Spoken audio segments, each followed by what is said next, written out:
The frequency of recombination between gene present on the same chromosome as a measure of the distance between genes was explained by।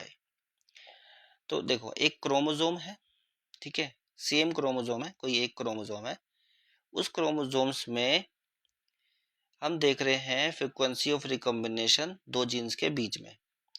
एक chromosome है, दो gene है, उसके बीच में हम क्या देख रहे हैं, frequency of recombination as a measure of the distance between the gene. उसको मेजर किया जाता है कि जीन्स के बीच में कितना डिस्टेंस है।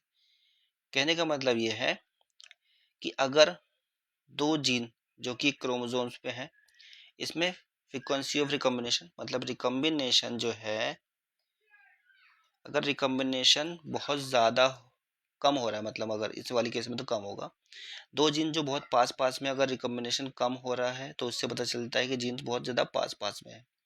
अब जैसे ही रिकॉम्बिनेशन ज़्यादा हो जाएगा,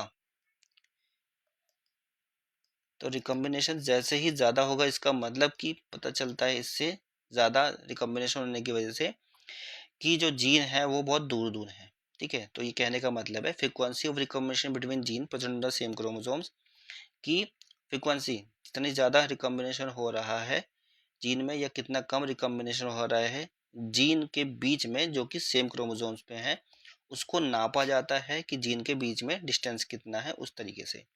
अब ये किसने एक्सप्लेन किया था? देखो जो क्रोमोसोमल थ्योरी ऑफ इनहेरिटेंस जो है वो एक्सपेरिमेंटली प्रूव किया मॉर्गन ने। ठीक है, तो मॉर्गन्स के स्टूडेंट्स जो थे अल्फ्रेड स्टूर्टीवर्ट ये थे। तो रिकॉम्बिनेशन फ्रीक्वेंसी के बेसिस पे उन्होंने जो पहला जेनेटिक मैप इन्होंने बनाया था। ठीक है, तो राइट आंसर यही है, अल्फ्रेड स्टूर्टीवेंट।